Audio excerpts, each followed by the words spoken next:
Hello, and welcome to another episode of Pickleball Physio Podcast, where we talk about injury recovery, prevention, and general wellness to keep us happy and healthy to stay on the courts and play more games.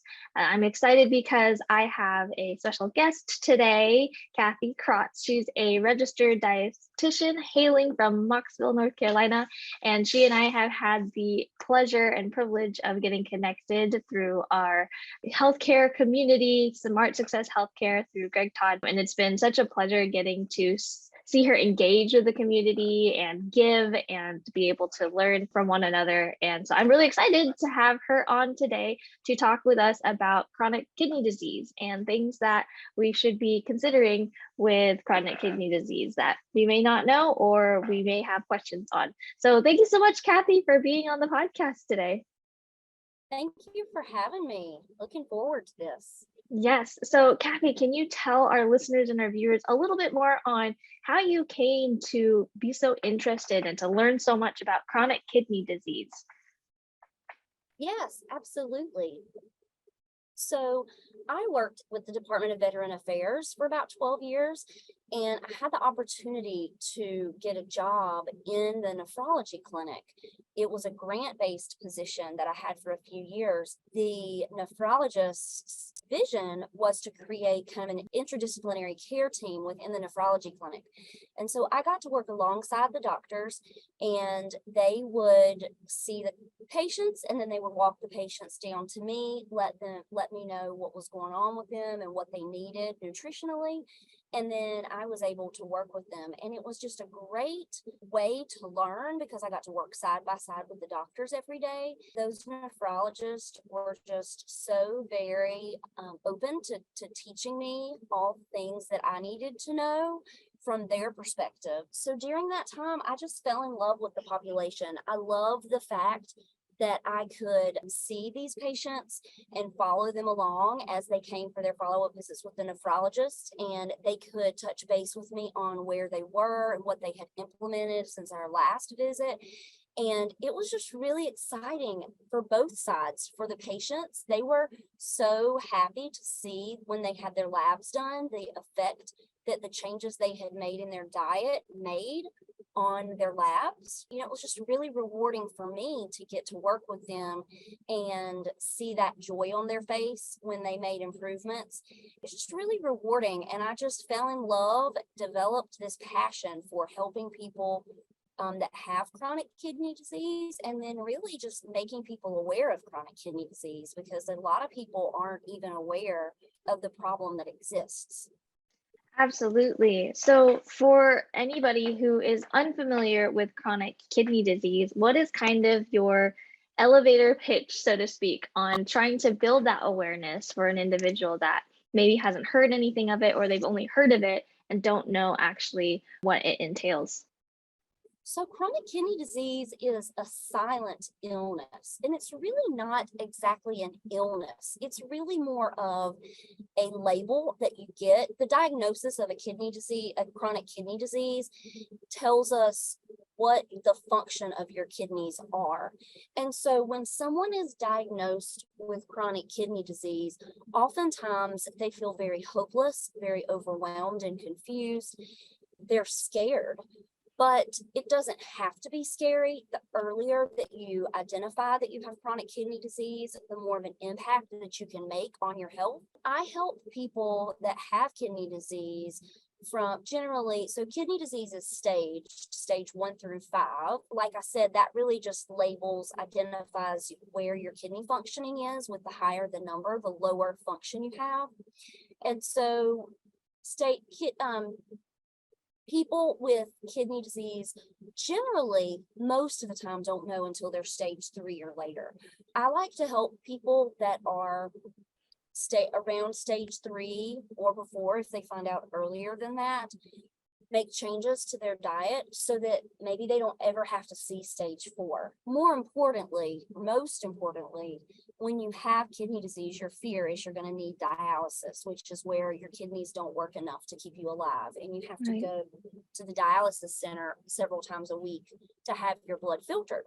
And so my goal is to help people change their diet so that they either A, never have to start dialysis, or B, can put it off as absolutely long as possible. Absolutely no reason why that can't happen for people when they make changes early on. For sure, which is very exciting to hear because a lot of times, when we hear a diagnosis or we get a label, we think that we're stuck with it forever and, it's kind of a fixed point and it just always gets worse from there, if anything. And so I love that there is this message of hope around, hey, if you catch it earlier enough and you're willing to make those lifestyle changes, those diet changes, then there's a lot that you can do to mitigate that and stay away from any sort of progression into needing to go to dialysis centers. What are some things that like who are the people who are most at risk for chronic kidney disease? That's a great question. The biggest risk factors for kidney disease are the presence of diabetes or the presence of hypertension, or if you have both of those. Another risk factor is if you have a family history of people with kidney disease. So if you know you have a family member that was on dialysis or that was nearing dialysis. And then also being overweight and obese doesn't help the matter. So that puts people at risk as well. But by far, the largest predictors are diabetes and hypertension. And a lot of that has to do mostly with your circulation and your ability to kind of filter your blood and stuff like that. Our kidneys have several very important functions, one of which is to filter all of our blood. Our kidneys filter about half a cup of blood a minute. So they are very busy organs keeping us healthy. That's one of the functions. Another function of kidneys is to regulate blood pressure. And so when you have a higher blood pressure, your kidneys are having to work really hard to regulate it. That just doesn't help with keeping them healthy. Absolutely. To greatly oversimplify what the kidneys do. Absolutely. And hey, it's a good place to start because a lot of us can, identify and recognize like, oh yeah, like blood pressure. A lot of people are familiar with either having high blood pressure or low blood pressure. Like blood pressure is something that's pretty common. And so it's a great way to kind of start getting a basic idea on the function of the kidneys as well as blood filtration. It makes sense why a lot of these individuals who are maybe have diabetes or have blood pressure issues and such would have a higher risk factor of developing chronic kidney disease. With that in mind, it sounds like chronic kidney disease isn't something that happens overnight then. This is something that builds over time because of these different factors that are contributing or limiting the function of those kidney diseases. That is why it can also be reversible, because it's not like there's just a switch that you turn on and you have it and a switch that you turn off. That's why it takes some process and takes some time to kind of recover it for it. So you're mentioning a little bit about how diet changes and such are a great contributor to helping to reduce chronic kidney disease. Can you share a little bit more on what those considerations are for dieting or nutrition? Absolutely.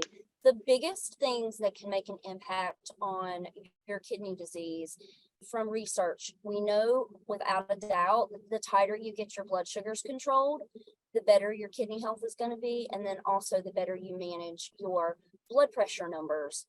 But in doing those things, of course, you have to make dietary changes. One of the things that most often people kind of hear first is hydration. So hydration is really important, getting plenty of fluids so that kidneys can filter well. So I like to use the analogy of a coffee filter.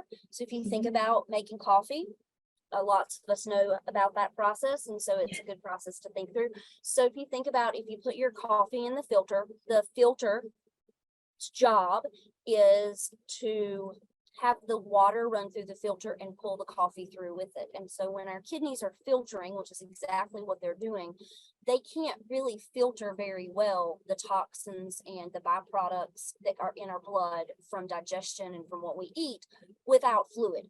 So the better hydrated we are, the easier kidneys can function to filter and to undergo the filtration process and separate out the toxins from the parts of our blood that we need to keep in our body. Absolutely. And that's a very familiar analogy. I make coffee for my husband, every morning that he goes to work. And so it makes sense, right? The more water that you're able to add, then you're actually able to get all of the flavors to come through versus if Right. you barely have anything, it's just a drip, drip, and it's very, Right. It very would not, potent. it It would it not will not function, go. not function Yeah. very well without the fluid. That's right. Yeah. You So I won't get like your coffee. Right. So I like to use that analogy. The other thing is limiting our sodium. We get tons and tons of sodium in our diet. The last number that I knew of was that most of us get 3,500 milligrams or more. That's the average, which means half of us get more than 3,500. So some Mhm. of us get lots and lots of sodium, but the recommendation is not different for anyone. Kidney disease is not different for just the general sodium recommendation. So 300 milligrams out to just 2,000 for just ease of memory. One thing that's important is that we do need that 2,000 milligrams of sodium. Right. So oftentimes in the confusion of kidney disease, people try to eliminate all of the sodium, but we need sodium in our body in the correct amounts to conduct all the processes that our body has to conduct. We don't need to cut out all the sodium, but Mhm. we need to have an awareness, and we just really need to pay attention and try to. So when you couple sodium and hydration together, that can make a huge difference for your kidneys. Makes sense. And for all the folks who get really, really nerdy about kidneys, I remember like when going to school in anatomy and physiology, and you'd have to draw out the whole kidney loop and everything like that to understand sodium's a huge contributor to being able to work together with that hydration to for the function of the kidneys. Sodium and hydration are key components, and making sure that you balance those. You also mentioned a little bit about blood sugars, and that's something that a lot of individuals are becoming more and more familiar with, or a lot of us experience kind of that blood sugar crash or blood sugar spikes and stuff like that. Can you share a little bit more on what you typically see when you're working with individuals who have chronic kidney disease and how you help show them how to monitor their blood sugars or considerations for regulating those blood sugars? People come with kidney disease at a lot of different places in terms of Mhm. disease management. A lot of people have managed their diabetes generally well, but they've just had it for so long. Their kidney function is just not as good as it should be. Some people, unfortunately, get the diagnosis of chronic kidney disease when they go for their blood work, and maybe they haven't been taking care of their diabetes. And so they've let themselves have really high blood sugars. Sometimes it's because people aren't trying. Sometimes we can do lots and lots of things to try to regulate our blood sugars, but we still don't get our blood sugars as optimally regulated as we should. And so people come in at all different places when they have kidney disease. But what is pretty universal is if you can just imagine to figure out what do I need to do with my diet or my kidneys. Overwhelmingly, lots of people in really overwhelmed and frustrated because they feel like they're getting contradictory messages between the Right. diabetes diet and the kidney disease diet. There's just so many things. And I even remember when I was in college learning about the renal diet for kidney disease, it seemed very overwhelming. And Yeah. like, how in the world could anyone do this? But the important thing to remember is not everything that you read online is always accurate. Right. And We can't always trust Dr. Google. right. And so while it is a good place for general education, it is a good way to get yourself really overwhelmed and frustrated. And so Absolutely. that's where I oftentimes find people is in that overwhelmed and frustrated state, which almost makes them want to just give up and say, it's too Mhm. late. I can't do anything about it anymore. There's no need for me to try, or, I can't eat because nothing I eat is correct. One thing I want people to know is that, like I said, there are stages of kidney disease. And so when you read generalized information online or in literature, any places, it's really important to think about what stage of kidney disease you are. And Mhm. everybody's very individualized. All the things you read are not always necessarily something that is pertinent to you. It's really, while it's helpful to get an education and be informed about kidney disease, it can quickly become overwhelming because it seems like there's so many things you have to do, but maybe you don't have to do so much. So I try first and foremost when people have diabetes to remind them that the overall goal right now is still the same. The overall goal is still get tight regulation of your blood sugar. Apart from all the other things you read about kidney disease, when you have diabetes and that's the cause of your kidney disease, then the goal hasn't changed. The goal is still optimally managing your blood sugars. Right. While there's some other things that go along with that, the priority is most likely blood sugar. That absolutely makes sense. And it's very true. I mean, it's easy to go down a rabbit hole on Google trying to make sense of what's going on with you, but it's really cool because we do have access to a lot of different individuals like yourself that are able to help give a little bit more individualized education or individualized perspective, because there's no true perspective when you're looking at Dr. Google, because it's just everything's generalized for information and it's really hard to extrapolate what applies to you. I think that's a really, really huge factor and a takeaway to try to do your best to, like, maybe get some basic information, but learning how to hold it kind of at arm's length to some extent, or take it with a grain of salt to understand that it may not directly apply to your experience and what you're needing specifically, and then ultimately trying to work with that end goal, regulating your blood sugars and monitoring that quite well. With this in mind, are there considerations for activity, like limitations or activities that are encouraged as you're trying to monitor your chronic kidney disease and be able to address it? Is it one of those situations where a lot of times you have to pull back a lot on certain activities, or are there certain activities that are more encouraged, whether it just in daily life or in physicality and athleticism or anything like that? What are some things that you usually have conversations about with these individuals? So the majority of people that have kidney disease are in an earlier stage of kidney disease. So around, you're talking about stage 3. Those folks don't have to make any changes to their physical activity or their exercise. I think if anything, it further emphasizes the importance of staying active and staying healthy. There are so many benefits to physical activity that are amplified when you have a health condition. So when you have kidney disease, the better you can manage your stress, and your feeling of overwhelm is better. And so I think physical activity is one way to manage, to maintain that and to help that. And so many times I feel that people are just haven't been moving. They haven't exercising. And so any type of physical activity, it is excellent for them to do. If they have diabetes, their blood sugar is going to be improved by moving more and doing physical activity. It's definitely not something that needs to be discontinued. It's, if anything, I would say maintaining it, that healthy lifestyle and that active lifestyle is really important. In terms of later stage kidney disease, there's no reason you couldn't participate. One thing that comes to mind, though, is because kidneys are involved in production of red blood cells, oftentimes people with later stage kidney disease might be anemic. And so they may be more apt to feel tired and have less energy. But apart from that, there's not really a reason that they couldn't participate in physical activity. And I think that you hit a very important point there. Is a lot of times either we're already pretty sedentary or not as active on the daily. And so then a lot of times people hear, oh, well, when I get any sort of illness or diagnosis or an injury, for example, a lot of times we think like, oh, okay, well, we need to rest. We need to like start completely from scratch and not really do anything and just focus on this one thing. But touching on diet is important, your nourishment is important, and then also staying moving is very important.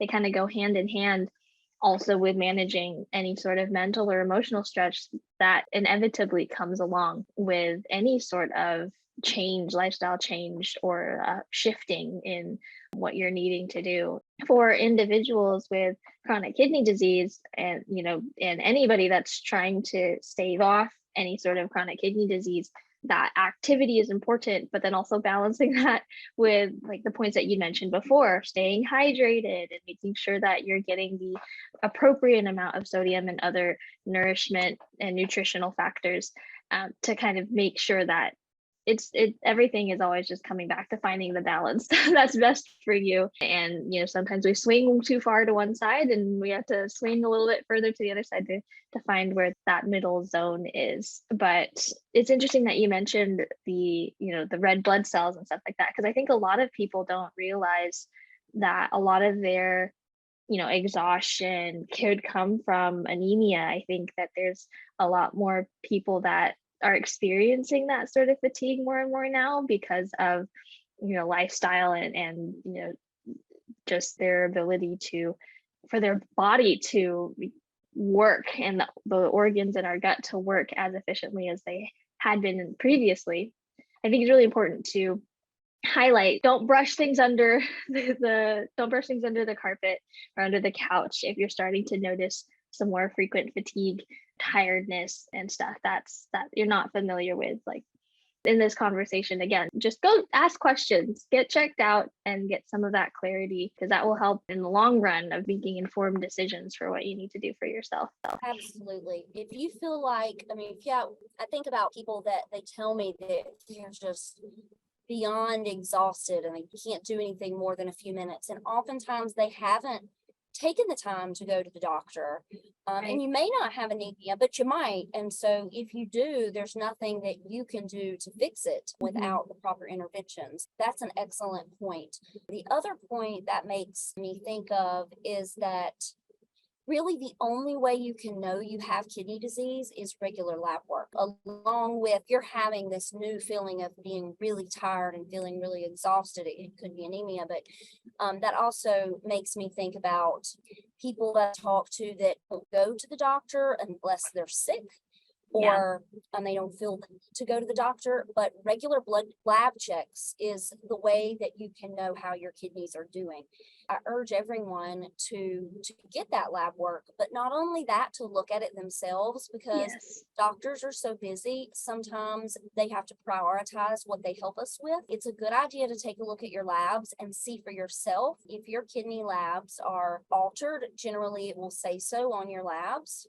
And so then you could ask questions about that and be proactive about doing something about it. I 100% About agree. 90% of people with kidney disease generally don't know that they have kidney disease.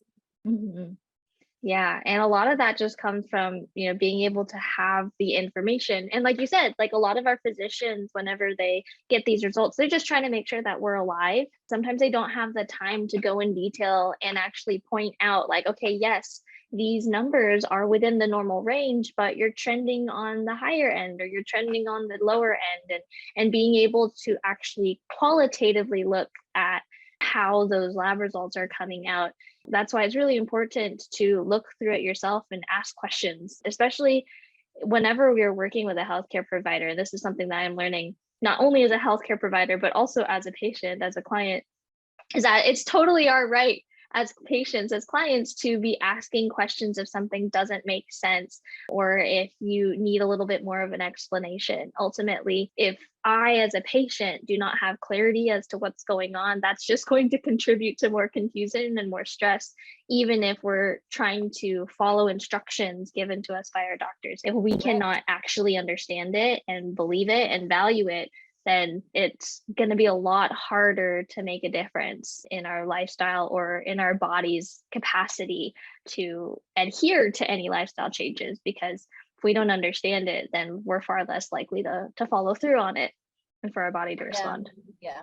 And the other thing is that we're the only ones that can do really a good job of taking care of us. And at the end of the day, we're the ones that care the most about taking care of us.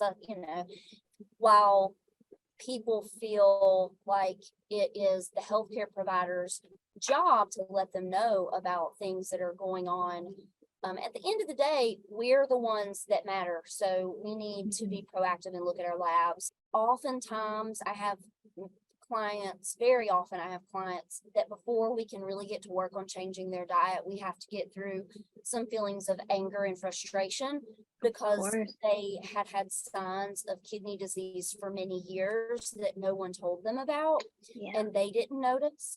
And so there's a sense of loss. There's a sense of lost time that maybe I could have done something different if I would have known, and you can't go back. Right. That's one of the reasons I really encourage people to take a look themselves, because it's not a fun place to see people in when they find out and they could have done something about it earlier. Right. So I want to encourage you guys, if you can't remember the last time that you had your lab work done, maybe go get that scheduled. There's no harm in trying to get that taken a look at. And if anything, you'll have some peace of mind if they find nothing, and qualitatively you look pretty good. I mean, I definitely do for my lab work too. So this is a great reminder for me to go get my appointment scheduled, or to just go walk in, because there's a lot of places that you can just kind of go walk in, and as long as you have an order from a physician, then you're good to go. But with that in mind, we've kind of talked about individuals who have chronic kidney disease and some risk factors that predispose you. But aside from what we've chatted about already in terms of activity and hydration and regulating sodium and blood sugars, are there other things that people can do to prevent chronic kidney disease or any level of kidney disease? One of the things that is really important for people to think about is just the quality of the foods that we eat, and that sometimes we're on the go and we just grab something, and we're really good at knowing about carbs and protein and fat, but we don't take a lot of time to think about all the micronutrients we need, all the vitamins and minerals that are so important for our bodies to function well. And if you don't really kind of prioritize having a really varied, healthy diet, you could, without really meaning to, be missing a lot of vitamins and minerals. And so trying to include as many plant foods as possible, when possible. If people aren't eating any vegetables, I often hear of people who tell me the only vegetables they eat are French fries. Kind of a sad place that we are. But there are lots of people in that place. But we really, really, truly need the vitamins and minerals that are in plant fruits and vegetables.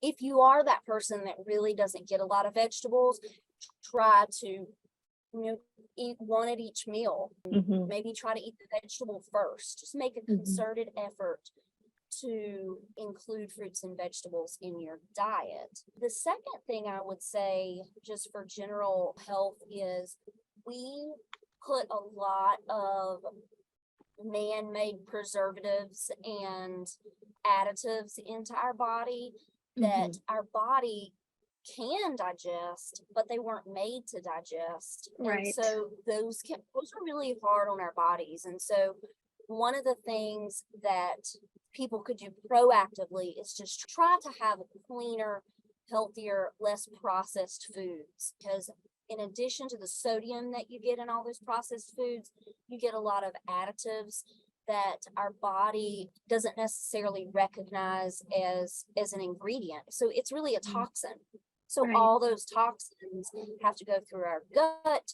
They have to get in our bloodstream. Then they have to be filtered by our kidneys. And that's just making the kidneys work that much harder. And so if we can be a little kinder to our bodies by providing, good, healthy vitamins and minerals with fruits and vegetables, and also trying to be mindful of eating foods with less preservatives when possible, or less additives. One easy thing that can be done is if you scan the ingredient list, any ingredient that's got PHOS is a phosphorus additive, and phosphorus additives are 100% absorbed by our bloodstream. And so that means they all have to be filtered out by the kidneys. And so that those particularly have been found to be hard on your kidneys. That's very, very helpful to kind of know, because a lot of people don't look at ingredient lists unless they're intentionally trying to, make a change, or they're forced to be more aware. But if the general population started paying a little bit closer attention to those ingredient lists, then there would be a lot more prevention on the front end happening. And it's interesting that you mentioned, all of these preservatives and stuff. I had a friend tell me, yeah, it's just a bunch of edible not food. And if you're eating a bunch of edible not food, then, that's still getting into your body. It's not benefiting you at all. And then on the topic of like fruits and vegetables and stuff like that, there's a lot of instances now where the potency of nutrients aren't as easily or readily accessible with our fruits and vegetables, just by nature of how a lot of the farming can go.